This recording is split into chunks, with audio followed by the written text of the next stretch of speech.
ఓం శ్రీ శ్రీరామకృష్ణ సమర్థ సద్గురుదేవాయ నమః. Welcome to mission RK Sandipini Gurukul. గురు బ్రహ్మా గురు విష్ణు గురు దేవో మహేశ్వర గురు సాక్షాత్ పరబ్రహ్మ తస్మై శ్రీ గురవే నమః. అఖండ మండలాకారం వ్యాప్తం యేన చరాచరం యత్పదం దర్శితం యేన తస్మై శ్రీ గురవే నమః. కళ్ళు మూసుకుని అందరూ మౌనంగా ఉండండి.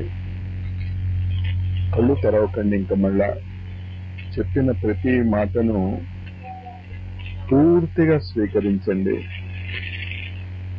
కళ్ళు తెరవద్దు, కళ్ళు మూసుకునే వినండి.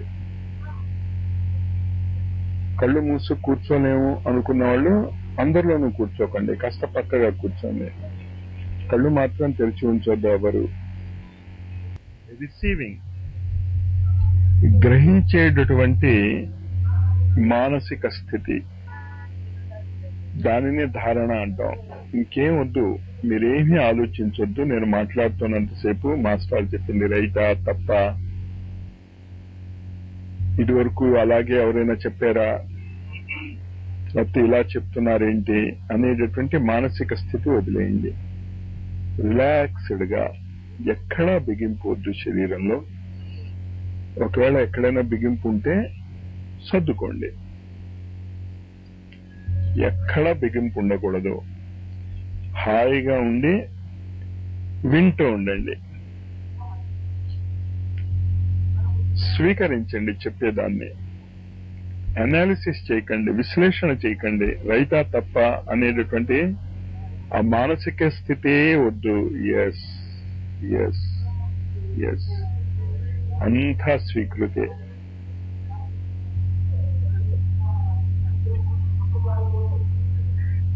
ఆ మానసిక స్థితి తెచ్చుకోండి. ఏకాగ్రత, చెవుల మీద ఏకాగ్రత. ఇంకా నేను మళ్ళా స్వస్తి చెప్పేంత వరకు మీరు కళ్ళు తెరవకండి. తస్మాత్ యోగి భవార్జున. ఈనాటి గురు పూర్ణిమ సందేశము. యోగులు కండి మీరు. మీరు అంటే ఇక్కడ కూర్చున్న వాళ్లే కాదు, ప్రతి మానవుడు. ఆ యోగి అనే పదాన్ని పూర్తిగా మనం అర్థం చేసుకోగలిగితే, శ్రీకృష్ణుడు అర్జునుడిని నువ్వు కర్మయోగి కావద్దు, రాజయోగి కావద్దు, తపస్వివి కావద్దు, వీటన్నిటికంటే మించినటువంటి ఒక స్థితి ఉంది. ఆ స్థితిని యోగము అంటారు. అందువల్ల నువ్వు యోగివి కా. నేను కూడా మీ నుంచి ఆశిస్తున్నది, మిమ్మల్ని వెంటపడి తరిమేది మీరు యోగ పురుషులు అవటానికే. మీరందరూ ఎట్టి పరిస్థితుల్లోనూ ఓ మీరాబాయి, ఓ అర్జునుడు, ఓ విశ్వామిత్రుడు, ఓ వశిష్ఠుడు, ఓ సక్కుబాయి, ఓ తుకారాము, వీటన్నిటికంటే తక్కువ స్థాయిలో ఉండటానికి వీలు లేదు. కానీ పై మెట్టుకి ఎక్కాలి అంటే కింద మెట్లు వదలాలి. దానికి నిరంతరము నేను మీకు ఇస్తున్నటువంటి సందేశము, కోరికలు ఆపండి, ఇంకా కోరుకోవటం మానండి. అదే మనకి పట్టినటువంటి జాడ్యము. దానికి అంతు ఉండదు. సముద్రంలో అలలు ఎలా వస్తూ ఉంటాయో కోరికలు ఎలా వస్తూ ఉంటాయి. ఏవి కోరకండి, నిశ్చింతగా, నిరామయంగా, నిరంజనంగా ఈ క్షణంలో మీరు గురువులే, మీరు ఆ పరమాత్మ స్వరూపులే. ఆలోచన రహిత స్థితిలో ఉన్న క్షణాలన్నీ కూడా మీరు గురువు కానీ మీరు భగవంతుడు కానీ వేరువేరు కాదు. అలల వెనకాతలే సముద్రము, నిశ్చలంగా ఉండేటటువంటి సముద్రము. మీ ఆలోచనల వెనకాతలే ఆ గంభీరమైనటువంటి విశ్వరూపుడైనటువంటి వాసుదేవుడు. చేత వాసుదేవుడు కొరకు, ఆ గురువు కొరకు ఎక్కడికి వెంపర్లాట పరుగులాట? ఈ క్షణంలో మీరు ఆ స్థితిలోనే ఉన్నారు. ఆ స్థితిని అలాగే ఉంచుకోండి. ఉంచుకుని ఏం చేస్తారు? స్వీకరించండి. ప్రతి శబ్దాన్ని స్వీకరించండి, ప్రతి పరిస్థితిని స్వీకరించండి. దుఃఖంగా ఉంది, యాక్సెప్ట్ ఇట్. చల్లగా ఉంది, యాక్సెప్ట్ ఇట్. దోమలు కుడుతున్నాయి, యాక్సెప్ట్ ఇట్. ప్రతిదాన్ని స్వీకరించండి. ఆ స్వీకరించటంలోనే అద్భుతమైనటువంటి శక్తి ఉంది. పత్రం, పుష్పం, ఫలం, తోయం ఏదిచ్చినా స్వీకరిస్తానన్నాడు ఆ మహానుభావుడు. మరి మీరెందుకు స్వీకరించలేరు? ఆ గురువు యొక్క అంశ, ఆ పరమాత్మ యొక్క అంశ అయినటువంటి మీరు కూడా దాన్ని స్వీకరించగలగాలి. ఏమీ ఆశించని స్థితి, అసలు ఆలోచనలు లేనటువంటి స్థితి. ఈ స్థితి నుంచి యోగ విద్య మొదలవుతుంది. ఇది యోగం యొక్క అంతము కాదు, స్టార్టింగ్ పాయింట్. దీన్నే మనము చరమ బిందువు అనుకుని గందరగోళం పడుతున్నాం. ఇది మనము మన మిత్రులకి, మన స్నేహితులకి, మన ఇంట్లో ఉన్న వాళ్ళకి అందరికీ అందించండి. ఇది అవసరమైనది చాలా. ఈ మానసిక స్థితి కావాలి ప్రతి మనిషికి. దానికోసమే భూమి మీద జన్మిస్తున్నాం మనం. ఇది తప్ప మిగతా అంతా కూడా మనం ఆశిస్తున్నాం. మీరు కోటీశ్వర్లు అవ్వండి, ప్రెసిడెంట్స్ అవ్వండి,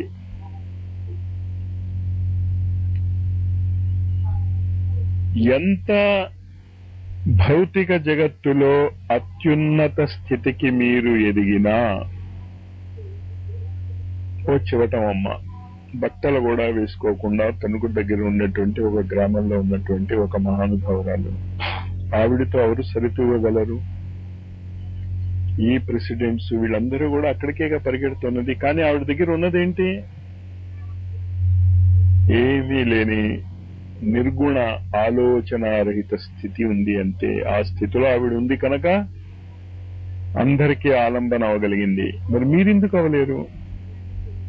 ఇక్కడ వయస్సుతో సంబంధం లేదు. అది చాలా జాగ్రత్తగా అర్థం చేసుకోండి. మనకి ఒక మానసికమైనటువంటి జాడ్యం ఉంది.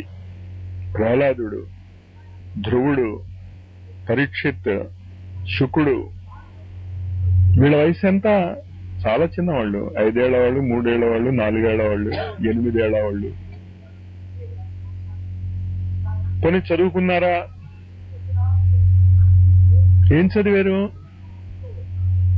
ఏ ఆధ్యాత్మికవేత్త కూడా ఏమీ చదివినటువంటి దాఖలాలు లేవు. ఒకవేళ చదివినా దాన్ని మర్చిపోమ్మని చెప్తున్నారు. మీ భౌతిక జగత్తుకి సంబంధించినటువంటి PhD డిగ్రీలు, ఇంజనీరింగ్ డిగ్రీలు, డాక్టరీ డిగ్రీలు, ఉద్యోగాలు, వ్యాపారాలు, ఇవి ఏవి కూడా ఈ ఆధ్యాత్మిక మానసిక నిశ్చల స్థితికి పనికిరావు. వయస్సుతో నిమిత్తం లేదు, శరీరంతో నిమిత్తం లేదు, స్త్రీలా పురుషులా అని. ఎలాంటి ఆరోగ్యం ఉంది మీకు? ఆ ఆరోగ్యంతో కూడా ఏమీ సంబంధం లేదు. మానసిక స్థితికి ఆరోగ్యానికి సంబంధం ఉంటుంది. ఆలోచన రహిత స్థితిలో ఉండటానికి మీ శరీరం ఎలా ఉంటే ఏమిటిట? ఆ నిశ్చలమైన ఏకాగ్రత, సమత్వము, బిందు స్థితి. ఆ స్థితిలో అలా ఉండండి. ఎక్కడ చూడాలి మాస్టారు? శరీరంలో ఎక్కడా చూడకండి. మళ్ళా ఎక్కడ చూడటం అంటే ఏమీ లేదు. అసలు ఆలోచనే లేనప్పుడు ఎక్కడ చూడాలి ఏంటి? ఆవిడ చూసేది థాట్లెస్, ఆలోచనారహిత స్థితి. ఈ ఆలోచనారహిత స్థితి నుంచి సర్వజ్ఞత్వం పుట్టుకొస్తుంది. సర్వవ్యాపకత్వము పుట్టుకొస్తుంది, సర్వ సమర్థత పుట్టుకొస్తుంది. అందుకు మిమ్మల్ని ఇంతగా నేను తోస్తున్నది అటువైపుకి. అక్కడికి వెళ్లకుండా సర్వజ్ఞత్వము, దానినే బ్రాహ్మీ స్థితి, బ్రహ్మ అన్నారు. సర్వవ్యాపకత్వం, అన్ని చోట్ల ఆవరించి ఉండేటటువంటి స్థితి, వైష్ణవి విష్ణు స్థితి. సర్వసమర్థత, ఈశ్వరత్వము, శివత్వము. అనిశ్చల స్థితిలోంచి పుట్టుకొస్తుంది. అంకురము దాంట్లోంచి పుట్టుకొస్తుంది. అక్కడే మీ దృష్టి ఉంచుకోండి, నిరంతరము ఉంచుకోండి. ఇక్కడ కూర్చున్నప్పుడే కాదు, నా మాటలు వింటున్నప్పుడే కాదు, మీరు ఎక్కడున్నా మాట్లాడుకోకండి. కొన్ని జన్మల బట్టి మనం మాట్లాడుతూనే ఉన్నాం, ఇప్పటికీ కొన్ని ఏళ్ల బట్టి మాట్లాడుతూనే ఉన్నాం. ఏం పొందాం? అంతర్ముఖత్వము. మీరు తప్ప ఈ ప్రపంచంలో ఎవరూ లేరు, మిగతా వాళ్ళతో మీకు సంబంధం లేదు. భార్య కావచ్చు, పిల్లలు కావచ్చు, స్నేహితులు కావచ్చు, చాలా ఆప్తులు కావచ్చు. వీళ్ళెవరు ఎంతవరకు? ఒక్క క్షణం. ఆ క్షణం ఎప్పుడైనా రావచ్చు. ఎప్పుడు? ఆ మృత్యు వచ్చినప్పుడు. ఎవరు ఎవరికి ఏమీ కారు. అది తెలిసాక కూడా ఈ వెంపర్లాట మీలో ఉంటే యోగులు కాలేరు. నా పిల్లలకి అది కావాలి, నా భర్తకి ఇది కావాలి, నా భార్యకి ఇది కావాలి, నాకు ఈ ఆరోగ్యం కావాలి. బయట వాళ్ళకే కాదు, మీకోసం మీరు అడుక్కున్నా అడుక్కోవటమే. అది ఏం అడుక్కుంటే ఏముంది? ఢిల్లీ దగ్గర నిజాముద్దీన్, హజరత్ నిజాముద్దీన్ అని ఒక చిన్న స్టేషన్ ఉంది. నిజాముద్దీన్ అని అక్బర్ కాలంలో చాలా పెద్ద యోగి. ఈ యోగి అనేది ఒక భారతీయ హిందూ ధర్మానికి సంబంధించినటువంటి స్థాయి కాదు. ఆలోచన రహిత స్థితిలో ఏ మనిషి అయినా ఉండొచ్చు. నిజాముద్దీన్, హజరత్ అంటే శ్రీ అని, మహాత్ముడు అని అర్థం ఉర్దూలో. ఈ హజరత్ నిజాముద్దీన్ అక్బర్ సమకాలీకుడు. స్కూల్ పెట్టాలి అని ఆయన నివసిస్తున్నటువంటి ఏరియాలో అందరూ అనుకుంటూ ఉంటే, మదరసా స్కూల్ పెట్టాలి అని ఆ చుట్టుపక్కల ఉన్న వాళ్ళందరూ, మీరు మహాత్ములు కదా, అక్బర్ దగ్గరికి వెళ్లి చెప్తే ఆయన స్కూల్ కట్టిస్తాడు, వెళ్ళండి అన్నారు. ఒప్పుకోలేదు ఈయన. నేను వెళ్ళి అడగటం ఏంటయా? కానీ చుట్టుపక్కల ఉన్న వాళ్ళు బలవంతం చేసి, మీరు తప్పనిసరిగా అక్బర్ దగ్గరకు వెళ్లి ఈ చిన్న కోరిక మాకు కావాలి, ఒక స్కూల్ మాకు కావాలి, అడగండి అంటే వెళ్ళాడు ఈయన. ఇప్పుడు అక్బర్ గారు మధ్యాహ్నం 12 గంటలైంది, నమాజ్ చేసుకుంటున్నాడు. చూశాడు.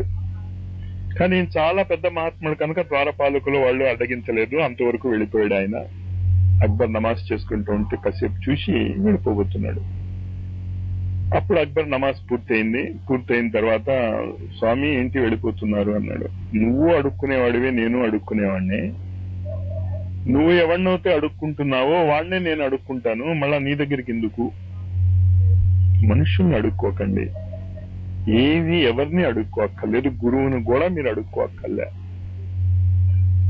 నిశ్చలమైనటువంటి ఆ మానసిక స్థితిని ఎలాగ మీరు ఉంచుకోగలిగితే సర్వజ్ఞత్వము, సర్వవ్యాపకత్వము, సర్వసమర్థత మీలో చెట్టు వలె అంకురిస్తాయి. ఒక వృక్షము మహావృక్షం కావటానికి 12 ఏళ్లు పడుతుంది, 13 ఏళ్లు పడుతుంది. ఈ మానసిక స్థితిని మీరు కాపాడుకుంటూ ఉంటే ఖచ్చితంగా 12 ఏళ్ల లోపల మీరు కూడా ఆ స్థితికి చేరుకుంటారు. అదే గ్యారంటీ. ఈ గురు పూర్ణిమ నాటి నుంచి ఋషులు ఇచ్చేటటువంటి గ్యారంటీ. సంవత్సరాలు సంవత్సరాలు, యుగాలు యుగాలు, వేలాది కొలది సంవత్సరాలు మీరు ఏ విధమైనటువంటి గందరగోళము పడక్కర్లేదు. ఈ జన్మలోనే, ఇప్పుడే. కానీ చెట్టు అంకురించి పెద్దదవటానికి టైం పడుతుంది. ఇంకా ఈ క్షణం నుంచి మీరు లెక్క వేసుకోండి టైం 12 ఏళ్లు. కానీ ఎప్పుడు దడి కట్టి అంకురిస్తున్నటువంటి ఆ చిన్న చిన్న బలహీనమైనటువంటి అంకురాలను మీరు వృద్ధిపరుచుకుంటే, దాన్ని మళ్ళా పీకేసుకుంటూ ఉంటే కుదరదు. దానికి మీకు 6 లక్షణాలు పొద్దున్న చెప్పాను నేను. ఆ 6 లక్షణాలు మీరు ఖచ్చితంగా అమలు పరవాల్సిందే. యోగి అవ్వాలి అనిపించుకునే వాళ్ళు కాగితం పెన్ను పట్టుకోవాల్సిందే, మీరు రాసుకోవాల్సిందే. నేను చేసుకుంటానులే మాస్టారు, కుదరదు, నేను చెప్పుకుంటూ వెళ్ళిపోతున్నాను సంవత్సరాల తరబడి. మీలో యోగులు అవదలుచుకున్న వాళ్ళు ఖచ్చితంగా నిద్ర లేవగానే ఆత్మబోధ చేసుకోవాలి. మంచం మీద మెలకు రాగానే కళ్ళు తెరవకండి, కళ్ళు మూసుకునే ఉండండి. కళ్ళు మూసుకుని ఈ శరీరము నేను కాదు, ఈ సంబంధ బాంధవ్యాలు నావి కావు, శరీరానివి. నా పురాకృత కర్మను అనుసరించి ఈరోజు ఈ ఇంట్లో ఈ శరీరంలో కళ్ళు తెరిచాను. ఇది 100కి 100 నిజము. మీ కర్మ ఎప్పుడు పూర్తయిపోతుందో అప్పుడు మీరు ఆ శరీరంలో కళ్ళు తెరవాలనుకున్నా తెరవలేరు, శరీరం పడిపోతుంది. ఆ పురాకృత కర్మ పరిపక్వత చెందనంత వరకు, ఆ పురాకృత కర్మను మీరు పూర్తిగా అనుభవించనంత వరకు మీరు వెళ్ళిపోవాలనుకున్న ఈ శరీరాన్ని వదిలి వెళ్ళిపోలేరు. కోమాలో అయినా ఉండిపోతారు సంవత్సరాల తరబడి. అందువల్ల నిద్ర లేవగానే ఇది గుర్తు చేసుకోండి. మీరు ఈ శరీరంలో కళ్ళు తెరిచిన దానికి కారణం ఏంటి? మీ పురాకృత కర్మలు. మీ భర్త కాదు, మీ భార్య కాదు, మీ పిల్లలు కాదు, ఎవరు కాదు కారణం. ఈ సత్యాన్ని అర్థం చేసుకోండి. ఎవరు మిమ్మల్ని ఒక్క క్షణం కూడా ఆపలేరు, ఉంచుకోలేరు. మరి ఈ పురాకృత కర్మతో ఇవాళ నిద్ర లేచినటువంటి నేను ఏమి చేయాలి, నా బాధ్యతలు ఏమిటి గమనించండి. రేపు చేస్తాను అనకండి. అది ఎంత విసుగు పుట్టించేటటువంటి పని అయినా ఆ రోజు పూర్తి చేసేటానికి ట్రై చేసుకోండి. ఏది మిగిల్చుకోకండి. కొన్ని పనులు మనం చేయలేము. ఇవాళ కాలేజీలో జాయిన్ అయ్యి ఫైనల్ ఇయర్ పరీక్ష రాసిస్తాను అంటే కుదరదు కదా. అలాంటివి నేను చేయమంటలే. మీరు నిద్ర లేచిన తర్వాత ఆ రోజు రాత్రి పడుకునే లోపల మీరు పూర్తి చేయగలిగేటటువంటి పనులు ఏవైనా ఉంటే వాటిని ఖచ్చితంగా పూర్తి చేసేస్తాను అనే సంకల్పం తీసుకోండి. ఇంకా పని పని పని కర్మయోగము. ఇంకా పని చేస్తూ ఉండటమే, పడుతోకోవటం, టైం ప్రకారం వెళ్ళిపోండి. ఇంట్లో వాళ్ళకి మీరు ఏ రోజు ఏ క్షణం ఏం తింటారో తెలియాలి. అప్పుడు మాట్లాడాల్సిన అవసరం ఉండదు. ఒకరోజు ఇది ఒకరోజు అది అంటే కష్టంగానే నిద్ర లేవగానే కాఫీ కావాలి, ఫలానా టైంకి టిఫిన్ కావాలి, ఫలానా టైంకి అన్నం కావాలి, ఫలానా టైంకి ఇది కావాలి అని ఇంట్లో వాళ్ళందరికీ ఒక క్రమమైన అవగాహన ఉంటే ఇంకా మాట్లాడక్కర్లే. ఎవరు ఆ టైంకి అది అమరుస్తూ ఉంటే, ఆ టైంకి అది స్వీకరించేస్తూ ఉంటే. చాలా మంది ఇళ్లలో నేను చూస్తూ ఉంటాను, టీ పట్టుకుని వెనకాతలు తిరుగుతూ ఉంటుంది భార్య. ఈయన గారు ఏం చేస్తూ ఉంటారు? టీవీ చూస్తూ ఉంటారు, లేకపోతే న్యూస్ పేపర్ చదువుతూ ఉంటారు. ఒక టైం పెట్టుకోండి. ఆ టైంకి అది ముగించేసేయండి. నిత్యకృత్యాలు కానీ భోజనాలు కానీ దానికి టైం వేస్ట్ చేయకండి. దానికోసం పిలుపులు కానీ దానికోసము కాలాన్ని నష్టపరుచుకోవటం కానీ చేయకండి. రుచిగా ఉందా లేదా, కమ్మగా ఉందా లేదా, ఏం వండారు, దాని మీద మీ కాలాన్ని వేస్ట్ చేయకండి. శరీరాన్ని నిలబెట్టుకోవటం కోసం మాత్రమే మనము యోగులము భోజనం చేసేది, రుచి కోసం కాదు. రుచిగా ఉంటే ఓకే, రుచిగా ఉంటే పారేయక్కర్లే. మేము రుచిగా ఉన్నది తినాం, అరుచిగా ఉన్నదే తింటాం అనుకోక్కర్లే. కానీ రుచిగా లేదు కనుక దాని మీద ఓ మహాయుద్ధం జరగనివ్వండి. దాని తర్వాత కార్యక్రమాలు రోజంతా చాలా జాగ్రత్తగా ఏది ముఖ్యమో ఏది ముఖ్యము కాదో మంచం మీదే పడుకుని ఆలోచించుకోండి. ఆ పనులన్నీ ఒక యోగిలాగా ఎలా పూర్తి చేస్తారో ఆలోచించుకోండి. నాకు చెప్పటానికి ఇంత టైం పట్టింది, కానీ ఇదంతా 2-3 నిమిషాల్లో అయిపోతుంది. ఒక సింహావలోకనం అనమాట. నిద్ర లేచిన దగ్గర నుంచి మళ్ళా రాత్రి పడుకునేంత వరకు ఏం చేసుకుంటాం. ఇది చెయ్యండి. మీరు వింటే లాభం లేదు, ప్రతిరోజు చెయ్యాలి. చేస్తూ బాధ్యతారాహిత్యము,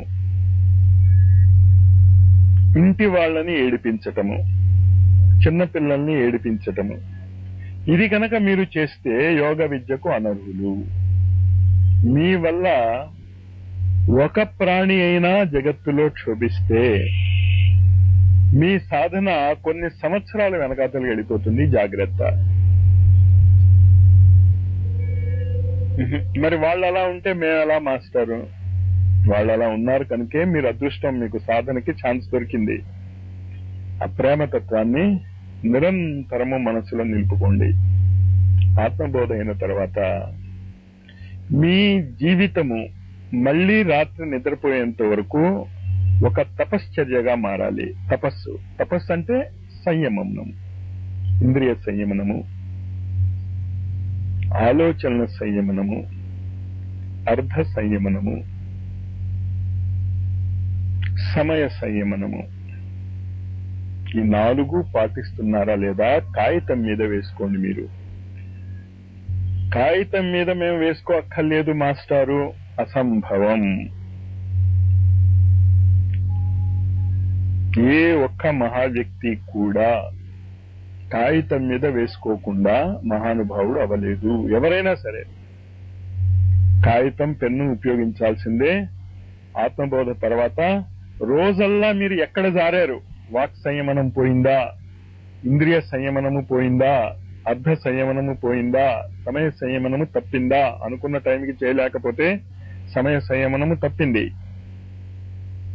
అనుకున్నది చెయ్యకపోతే ఆలోచనల సంయమనము తప్పింది. రుచిగా లేదు అని మీ మనస్సుకు అనిపిస్తే ఇంద్రియ సంయమనము పోయింది. ఒకరోజు ద్రోణాచార్యుడు పక్కన కౌరవులు, పాండవులు అందరూ భోజనం చేస్తున్నప్పుడు ఒకరోజు అర్జునుడు మాత్రమే ఉన్నాడు. చీకటి పడింది. నెయ్య వేయమన్నాడు అర్జునుడు. వడ్డించింది కృపీదేవి, కృపాచార్యుడి భార్య, చెల్లెలు, ద్రోణాచార్యుడి భార్య. ఇదేంటమ్మా ఆముదం వడ్డించారు అన్నాడు. నాయన నీ విద్య పూర్తయింది, ఇంటికి వెళ్ళిపో అన్నాడు ద్రోణాచార్యుడు. అక్కడతో స్టాప్ అర్జునుడు యొక్క విలువిద్య. ఇంద్రియ సంయమనము చూసుకోండి, ఎక్కడ దెబ్బతిన్నారు మీరు. ఇవి నిరంతరము అనుక్షణము మీకు సంయమాలు. 4 మంచానికి 4 కాళ్ళు ఎలా ఉంటాయో, గోడకి 4 గోడలు ఎలా ఉంటాయో, ప్రపంచానికి 4 దిక్కులు ఎలా ఉన్నాయో, అలాగా మీ జీవితాన్ని ఒక వరవడిలో ప్రవహింపజేస్తుంది తపస్సు. అనుక్షణం మీరు గుర్తుంచుకోండి. రాత్రి పడుకునేటప్పుడు ఓ అద్భుతమైనటువంటి ఆలోచన విధానం గుర్తుంచుకోండి. జాగ్రత్తగా వినండి ఆలోచన విధానాన్ని. కబీర్ దాస్ దీన్ని ఒక అద్భుతమైనటువంటి సింపుల్ పదంగా చెప్పాడు. జ్యోం కి త్యోం ధర్ దీన్ హి చదరియా. దుప్పటి నువ్వు ఎంత క్లీన్ గా నీట్ గా నాకు ఇచ్చావో అంత క్లీన్ గాను నీట్ గాను నేను పెట్టేశాను. పొద్దున్న ఉపయోగించుకున్నాం ఈ శరీరం మన సామర్థ్యం వల్ల నిర్మించుకున్నది కాదు. ఇంత అద్భుతమైనటువంటి శరీరం, ఈ కళ్ళు, ఈ ముక్కు, ఈ చెవులు, ఈ వాక్ శక్తి. కాస్త జలుబు చేస్తే ముక్కుపోయాయి, నొప్పి వస్తే పళ్ళు పోయాయి, నాలుక మీద 2-3 నంజు పొక్కులు లేస్తే మాటలు పోయాయి. ఏంటి మీ సామర్థ్యం? ఈ అద్భుతమైనటువంటి శరీరం నువ్వు నాకు ఇచ్చావు ఈరోజు. ఓ భగవంతుడా, ఓ సర్వాంతర్యామి, నాకు చేతనైనట్టు నేను ఉపయోగించుకున్నా, నేర్చుకుంటున్నాను. ఇంకా నేను తప్పులు చాలా జరిగి ఉంటాయి.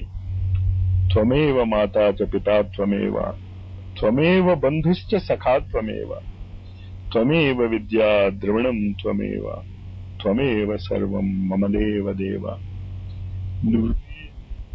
రేపు ఈ తప్పులు మళ్ళా నేను చేయకుండా ఉండేటట్టు నేను నిన్ను అర్థిస్తున్నాను. చాలా జాగ్రత్తగా అర్థం చేసుకోండి. అర్జునుడు ప్రతిజ్ఞలు చేసి పారేస్తాడు. ఆ ప్రతిజ్ఞను జరిగేటట్టు చూసే బాధ్యత కృష్ణుడిది, అర్జునుడిది కాదు. కానీ మీరు అర్జునుడి స్థాయిలో ఉన్నారా? ఆ సమర్పణ ఉందా? అది రాత్రి ప్రశ్నించుకోండి. మీరు ఎంత అసంభవమైనటువంటి ప్రతిజ్ఞ అర్జునుడు చేసినా నెక్స్ట్ డే ఆ ప్రతిజ్ఞ పూర్తయ్యేటట్టు చేసే బాధ్యత శ్రీకృష్ణుడిది. అంతేగా జయద్రథ వద్ద కూడా ఆ రోజు రాత్రి ఆయన పెద్ద వీరావేశం ఎత్తేసి బీరాలు పలికేస్తాడు. ధాత్ నేను చంపేస్తాను జయద్రథుడిని. ఏం చంపుతాడు వీడు? ఏమీ చంపలేడు. మళ్ళా ఆ శ్రీకృష్ణుడే, ఆ సర్వాంతర్యామే, ఆ మౌనమే, మీ మనసులో ఉన్నటువంటి ఆ ఆలోచనారహిత స్థితే మిమ్మల్ని కాపాడాలి. దాని శరణు జొచ్చండి.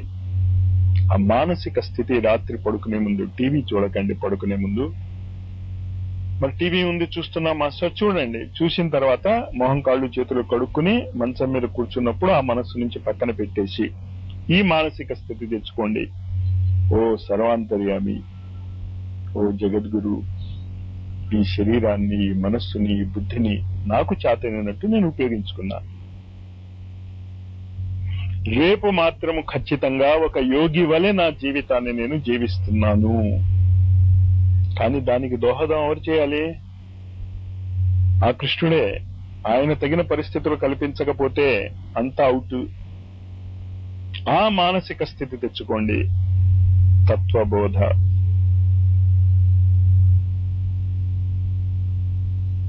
ఇప్పుడు ఏ మానసిక స్థితిలో మీరు వింటున్నారో ఆ మానసిక స్థితి తెచ్చుకుని పద్మాసనం వేసుకుని ధ్యాన ముద్రలో కూర్చోగలిగితే మంచం మీద చాలా మంచిది. చాలా మంది మాస్టారు చుట్టుపక్కల ఉన్నారు, వాళ్ళు చూస్తే బాగుండదు, పడుకుని దుప్పటి కప్పేసుకోండి. ఎండాకాలం మాస్టారు దుప్పటి కప్పుకోకండి. ఇవన్నీ అడగండి ప్రశ్నలన్నీ. మీరు ఈ మానసిక స్థితిలో ఉండటానికి బయట వాళ్ళకి సంబంధం లేదు. కళ్ళు మూసే పడుకుంటే పడుకుంది అనుకుంటారు, పడుకున్నాడు అనుకుంటారు. ఈ ఆలోచన సరళి ఉంచుకుంటూ మరేం చేయాలి? నెక్స్ట్ డే కరిష్యే వచనం తవా, రేపు మళ్ళీ నేను నిద్రలేస్తాను. భగవంతుడికి తెలియాలి. ఈ శరీరంలో లేస్తాను, ఇంకో శరీరంలో లేస్తాను, ఇంకో చోట లేస్తాను. మీరు ఈ సాధనని కనుక ప్రతిరోజు క్రమబద్ధంగా చేసుకుంటూ వెళ్తే చాలా మంది ఇంకో చోట లేవటం అనేది ఈ జీవితంలోనే అనుభవంలోకి వస్తుంది. మీకు అసంభవం ఏం కాదు. ఇక్కడ ఉంటారు, అక్కడ ఉంటారు. మీరు సత్యసాయి ఉంటలే, సిద్ధి సాయి చనిపోయిన శరీరంతో అనేక మందికి దర్శనం ఇవ్వటంలే, వెంకటేశ్వర స్వామి ఇవ్వటం లేదా, సత్యసాయి ఇవ్వటం లేదా, మీరు కూడా పని చేయగలరు. మీరు ఆ ఆత్మలే. ఏమీ మొహమాటం లేకుండా సత్యసాయి అంటారు, దివ్యాత్మ స్వరూపులారా. మనం ఆయన కంటే వేరుగా చూసుకుంటున్నాం, కానీ ఆయన మనని ఆయన కంటే ఏ విధంగానూ తక్కువగా చూడటం లేదు. ఈ మానసిక స్థితి లోతుగా, డీప్ గా ఆలోచనారహిత స్థితిలో రాత్రి వెళ్ళిపోండి. జగద్గురువు, సర్వాంతర్యామి, సర్వసఖుడు, దయామయుడు, కరుణాంతరంగుడు. నాకు ఈ బాధలున్నాయి. ప్రతిజ్ఞ చేశాడు అర్జునుడు, నాకు ఈ బాధలు ఉన్నాయన్నాడు. భీష్ముడు నేను ఎదిరించలేకుండా ఉన్నానన్నాడు. దానికి తగిన పరిస్థితులు కల్పించాడు. అలాగే మీ కుటుంబంలో రకరకాల పరిస్థితులు ఉండొచ్చు. మీరు ఉద్యోగాలు చేస్తున్న చోట, బిజినెస్ చేస్తున్న చోట రకరకాల పరిస్థితులు ఉండొచ్చు. కంగారు పడకండి. ఆ సర్వాంతర్యామికి రాత్రి పడుకున్నప్పుడు అప్పజెప్పేయండి. నిజంగా అప్పచెప్పేయండి. అర్జునుడు ఎలాగైతే తన రథాల యొక్క పగ్గాలను జగద్గురువుకి అప్పచెప్పాడో మీరు కూడా మీ జీవిత స్రవంతిని, మీ జీవిత రథాన్ని ఆ జగద్గురుకి అందజేయండి, ఇచ్చేయండి. అది ఎప్పుడో కాదు, ఇప్పుడే. యుద్ధం మొదలవక ముందే ఇచ్చేశాడు అర్జునుడు రథం యొక్క సారథ్యాన్ని జగద్గురువుకి. రాత్రి పడుకునేటప్పుడు ఇస్తాను మాస్టారు, పడుకునేటప్పుడు గుర్తు చేసుకోండి. రోజల్లా ఈ క్షణం నుంచి మీ జీవితాలని. మరి ఆ జగద్గురువుకి అప్పచెప్తే మీరు ఎలాంటి పనులు చేయాలి? మీరు నిర్ణయించుకోకండి ఎలాంటి పనులు చేయాలో. ఎలాంటి పరిస్థితుల్లో ఆ జగద్గురువు రథాన్ని తీసుకువెళతాడు. మీకు నచ్చొచ్చా పరిస్థితులు, మీకు నచ్చకపోవచ్చు, అది ఇంపార్టెంట్ కాదు. దానికి ఆ దేశకాల పరిస్థితుల్లో, మీరున్నటువంటి పరిస్థితుల్లో ఆ క్షణంలో మీకు ఏది మంచిది అనిపిస్తే అది చేయండి. బేరీజు వేసుకోకండి. ప్రతి దానికి ఇలా చేయండి అలా చేయండి అనేటటువంటి ఆలోచన చూసుకుంటూ ఉంటే చేయాల్సింది మర్చిపోతాం మనం. రాత్రి పడుకునేటప్పుడు మాత్రమే ఆలోచించుకోండి ఇదంతా. పగలు పని చేస్తున్నప్పుడు ఆ క్షణంలో మీకు ఏది మంచిది అనిపిస్తే అది చేయండి. తప్పు చేశాను అని బాధపడకండి, ఒప్పు చేశాను అని గర్వించకండి. మేము ఇలా జీవిస్తున్నాము అని ఇతరులకి చెప్పుకోకండి. కొలీగ్స్, సాధనా మార్గంలో ఉన్న వాళ్ళు మాత్రము ఫ్రీగా డిస్కస్ చేసుకోండి. ఈ డిస్కస్ చేసుకుంటున్నప్పుడు చాలా తప్పులు చేస్తూ ఉంటాం మనం. దత్త ప్రదర్శనలు చేస్తున్నప్పుడు ముందు ఎడంకాల, సూర్య నమస్కారాలు చేస్తున్నప్పుడు ముందు ఎడంకాలు పెట్టాలా కుడికాలు పెట్టాలా, దీని మీద డిస్కషన్. అద్భుతమైన డిస్కషన్స్ నేను నా చెవులారా విన్నాను, భలే ఆనందించాను. ఇంత డీప్ గా ఆలోచిస్తున్నారా అని. కానీ అది మూర్ఖత్వం. అది దాని గురించి మీరు చర్చించకండి. ఒకడు కుడికాలు ముందు పెడతాడు, ఇంకోటి ఎడంకాలు ముందు పెడతాడు. ఏంటిట డిస్కషన్? ఎక్కడ చేసుకోవాలి మీరు? ఆలోచన రహిత స్థితి, సమాధి స్థితి, యోగ స్థితికి వెళ్ళటానికి మీకు ఏదైనా అడ్డంకులు వస్తూ ఉంటే మీలో మీరు డిస్కస్ చేసుకోండి. ఇతరులు తప్పు ఎత్తి చూపటానికి కాదు, ఇతరుల నుంచి సలహా స్వీకరించడానికి మాత్రమే మీరు మాట్లాడండి. ఎవరి తప్పు ఎంచకండి. మీరు చెప్పి విసిగిపోతున్నాను నేను, కానీ ఇదే ప్రతి చోట జరిగేది. మీరు ముందుకెళ్ళండి. ఆత్మబోధ, 4 సంయమాలతో కూడిన తపశ్చర్య, తత్వబోధ. ఇది బ్రాడ్ అవుట్లైన్స్ యోగ విద్యలో ప్రవేశించటానికి. కానీ ఈ 6 చేస్తూ మౌనము, మౌనము, మౌనము. ఎలాంటి మౌనము? రాయి లాంటి మౌనం కాదు, పాషాణం లాంటి మౌనం కాదు, చెక్కముక్క లాంటి మౌనం కాదు. డైనమిక్ సైలెన్స్, అంకురిస్తున్నటువంటి సైలెన్స్. సర్వజ్ఞత్వము, సర్వవ్యాపకత్వము, సర్వ సమర్థత అంకురిస్తున్నటువంటి సైలెన్స్ కావాలి. ఉత్తిన కళ్ళు మూసు కూర్చోకండి. ఆ ఏకాగ్రత, ఆ మానసిక స్థితి బ్యాలెన్స్ చేస్తున్నప్పుడు ఎంత ఏకాగ్రంగా ఉంటాం. ఆ ఏకాగ్రత, నిశ్చలత్వము తప్పుతోంది. బ్యాలెన్స్, ఏ ఆలోచన రానివ్వకండి. నిశ్చలంగా ఉండండి. ఆ జగద్గురువుకి సమర్పణ చేసేసుకుని మీ జీవితాలు ఆయన చేతిలో పెట్టేయండి. నిశ్చలంగా అలా ఉండండి. చెప్పింది అర్థం చేసుకుని యోగ విద్యలో మనం అందరం కూడా ఈ సంవత్సరం నిష్ణాతులవుతామని కోరుకుంటూ ఆ గురువుల్ని, ముఖ్యంగా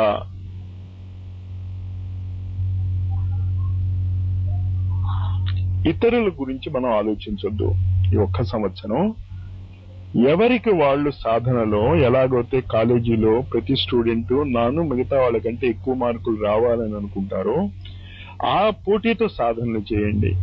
ఏం సాధనలు చేయాలి? మౌనమే. ఆత్మబోధ, 4 సంయమాల తపశ్చర్య, తత్వబోధ. మరొకండి దీన్ని. మౌనంగా ఉండండి. కొంతమంది మౌనము చుట్టుపక్కల వాళ్ళకి భయం కలగజేస్తుంది. ఆ మౌనం కాదు కావాల్సింది. చిరునవ్వుతో ఉన్నటువంటి మౌనము, ఆనందంగా ఉన్నటువంటి మౌనము. ఆ మౌనాన్ని మనం అందరం పొందటానికి ట్రై చేస్తూ ఈ శిబిరాలను మన ఆశ్రమాలలో ఎక్కడా ఆగకూడదు. 10 to 4 ఏ విధంగా అయితే కాలేజీ నడుస్తుందో ఆ విధంగా నడిపిద్దాం. ఆశ్రమాలలో రాత్రులు ఉండటానికి వసతి లేకపోతే కాలేజీకి వెళ్ళి వచ్చేస్తున్నాం కదా, అలా వెళ్ళి వచ్చేయండి, ఏం పర్వాలే. క్రమబద్ధమైనటువంటి సాధన అక్కడ ఉండాలి. అక్కడ మళ్ళా మౌనం మౌనం మౌనం. కానీ నిరంతరము మౌనంగా ఉండలేం కనుక మధ్యలో స్వాధ్యాయము. లేకపోతే ఏ ఆశ్రమాలలో ఏ స్తోత్రాలు మీకు చెప్పబడ్డాయో అవి ఏమీ చెప్పబడలేదు, మీకేం తడితే అది. మౌనంగా ఉంటూ స్వస్తి. కళ్ళు తెరవకండి, ఆ సమర్పణ చేసేసుకోండి. ఏం చేస్తారు కళ్ళు తెరిచి? ఇక్కడ ఏమీ మాట్లాడకండి అన్నా నేను. యోగ విద్య గురించి తప్ప ఏదైనా చెప్పాలి అంటే రాసి ఇవ్వటమే, రాసి టేబుల్ మీద పెట్టేయటమే. ఇంచేత మాట్లాడటం కూడా మౌనమే బ్రేక్ చేయటానికి కారణం అవుతుంది. ఏ విధమైన మాటలు వద్దు మౌనాన్ని బ్రేక్ చేసేవి. ఏ మాటలు ఈ ప్రాంగణంలో వద్దు.